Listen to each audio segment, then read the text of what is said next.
Yun, makikilala mo ang mangangaral sa turo sa aral na walang kalikuan. Yun ang laging dinidiin ni Eli Soriano. Ang mangangaral, dapat yung kanyang aral walang liko.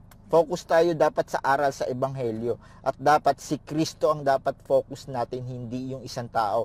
Hindi mo dapat kinakantahan, hindi mo dapat inaawitan yung isang mangangaral. Gaya nung nakasulat sa Acts, I think 14:14 yon, na ginawa ni Bernabe at ni Pablo. Nung makita ng mga tao, na-amaze kasi yung mga tao siguro sa kanilang pangangaral at saka sa kanilang mga ginagawang milagro, parang gusto na silang sambahin, dinudumog sila ng mga tao. Ang ginawa ni Bernabe at saka ni Pablo, hinapak yung kanilang damit. Hinapak nila. Tingnan nyo, kami rin, tao rin kami, nakatulad ninyo. Huwag nyo kaming sambahin, parehas lang kaming tao. Wala yung atensyon ng mga tao sa Diyos, kundi napunta yung atensyon sa leader.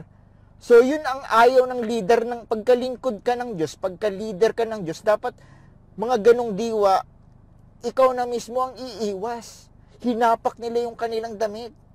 Lumuhod sa anghel. Ang sabi ng anghel, sikapin mong wag gawin yan. Ako'y alipin rin, katulad mo. Sumamba ka sa Diyos. Tingnan nyo yung diwa ng Bible, no? Yung mga leader ng Diyos, kahit anghel na, ayaw nila sila yung papurihan, ayaw nila sila yung itataas, ayaw nila sila yung sasambahin. Ayaw nila yung ganong diwan na sila yung dudumugin, sila yung dadakilain. Pero itong leader ninyo ngayon, ano yung gusto? Napapansin nyo ba? Laging nagpapalakas kanino? Sa gobyerno nagpapalakas. Hindi mo maintindihan, ganun ba kahina o katiwala ganun ba kababaw ang tiwala nyo sa Diyos? Para kailangan nyo po ba ng proteksyon para sa government? At ito pang matindi, papatay-patay pa ng ilaw, gaganong kakaway-kaway, madilim, siya yung walang ilaw, yung mga members nag-iilawan. Anong ibig sabihin nun? Siya yung iniilawan kasi siya walang dalang ilaw eh. Yung mga members may dalang ilaw. Ang mahirap nun, ang matindi nun, siya yung kinakantahan. Nandoon yung tawag sa kanya at yung lyrics nung kanta sa kanya nakatukol. Kumakanta ka, umiiyak ka, tapos kinakantahan mo yung leader mo. Kung ikaw namang leader sa Diyos, hindi ka papayag, kikilabutan ka. Pero ito, kinakantahan nyo, naawitan nyo. Anyari, hindi nyo ba napapansin ang mga sarili ninyo? Kanino kayo sumasamba ngayon? Kanino na kayo nagsisipuri ngayon? Hindi nyo ba napapansin ang bukang bibig ninyo yung pangalan ng leader ninyo? Hindi nyo ba napapansin, kada pagkakatipon ninyo, madalas na nagagamit yung pangalan ng leader ninyo kaysa pangalan dun sa pinaglilingkuran natin dapat? At kaya ka nga tinatawag na mangangaral from the root word aral.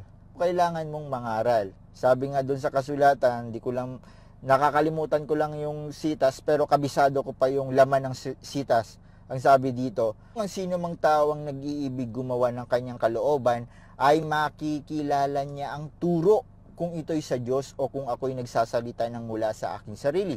Ang nagsasalita ng saga ng kanyang sarili ay humahanap ng kanyang sariling kalwalhatian. Datapat ang humahanap ng kalwalhatian niyaong sa kanya'y nagsugo, ang gayon ay totoo at sa kanya'y walang kalikuan. Yun, makikilala mo ang mangangaral sa turo sa aral na walang kalikuan. Yun ang laging dinidiin ni Eli Soriano. Ang mangangaral, dapat yung kanyang aral walang liko.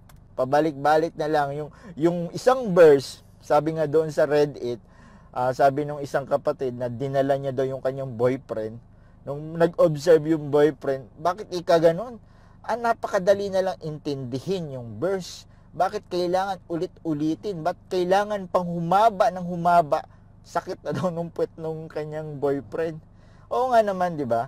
Yung isang verse na yon, very self-explanatory na lang. Ibig sabihin, hindi mo na siya kailangan i-explain. Madali na lang siyang intindihin. Hindi mo na siya kailangan himay-himayin. Focus tayo dapat sa aral sa Ebanghelyo. At dapat si Kristo ang dapat focus natin, hindi yung isang tao. Hindi mo dapat kinakantahan, hindi mo dapat inaawitan yung isang mangangaral. Gaya nung nakasulat sa Acts, I think 14:14 yon, na ginawa ni Bernabe at ni Pablo. Nung makita ng mga tao, na-amaze kasi yung mga tao siguro sa kanilang pangangaral at saka sa kanilang mga ginagawang milagro, parang gusto na silang sambahin, dinudumog sila ng mga tao. Ang ginawa ni Bernabe at saka ni Pablo, hinapak yung kanilang damit. Hinapak nila. Tingnan nyo, kami rin, tao rin kami, nakatulad ninyo. So anong pinapakita dito ni Bernabe at saka ni Pablo? Huwag nyo kaming sambahin, parehas lang kaming tao. Hinapak nila yung damit nila, dininay nila yung kanilang sarili. Parehas lang tayong tao. Kumbaga, wala yung atensyon ng mga tao sa Diyos, kundi napunta yung atensyon sa leader. So yun ang ayaw ng leader, ng pagkalingkod ka ng Diyos, pagka-leader ka ng Diyos, dapat mga ganong diwa, ikaw na mismo ang iiwas. Hinapak nila yung kanilang damit. Kami alipin rin.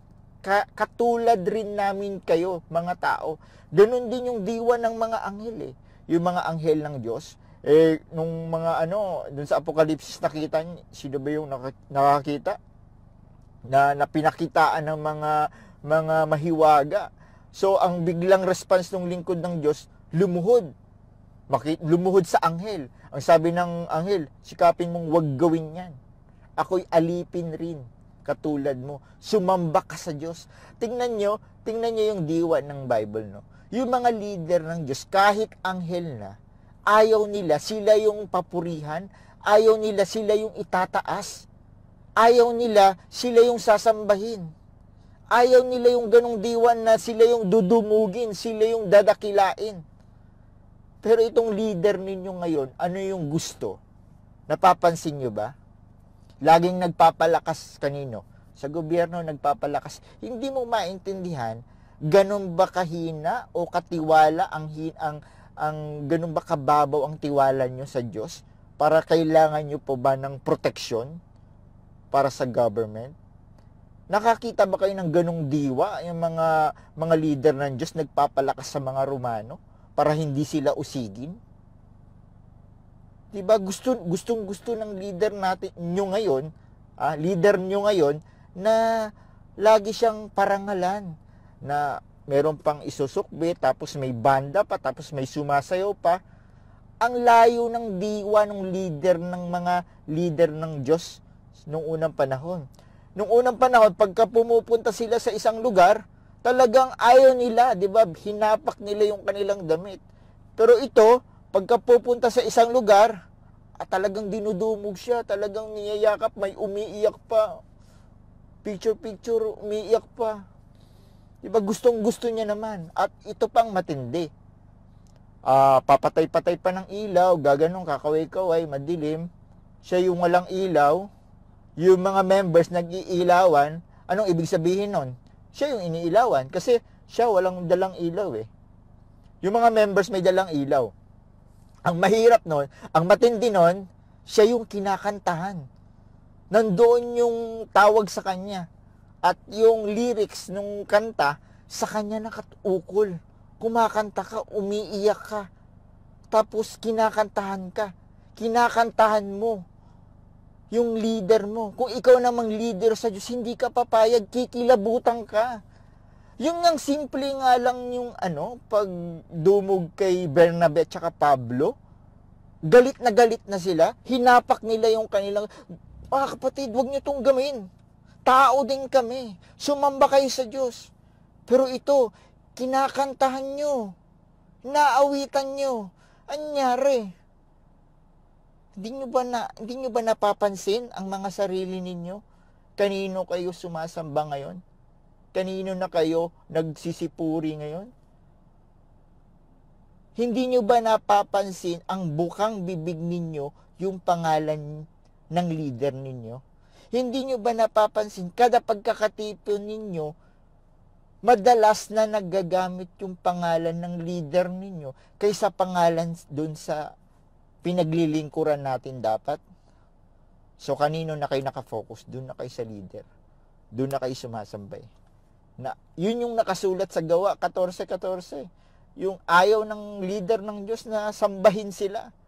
tinututulan nila yon, dinideny nila. Kasi gusto ng leader ng Diyos, sambahin mo yung Diyos, hindi ako. Tao rin kami. Ito, hindi. Yakap, yakap, yakap, yakap. Nako, kilabutan tayo sa ginagawa nating pakanta-kanta. Kilabutan tayo, mga kapatid. Kilabutan kayo. Nawawala yung attention nyo. Hindi na kayo naglilingkod doon sa dapat paglingkuran. Dapat Christ-centered tayo. Si Kristo ang tumubos sa ating mga kasalanan. Siya yung nagbayad sa ating mga kasalanan. Hindi kayang gawin ng leader yun na bayaran tayo sa ating mga kasalanan. Isa lang nun ang gumawa nun. Ang pinako ang ating Panginoong Hesukristo. Si Kristo lang ang kayang magbayad nun. Walang ibang leader. Kaya doon ka dapat maglingkod. Amen.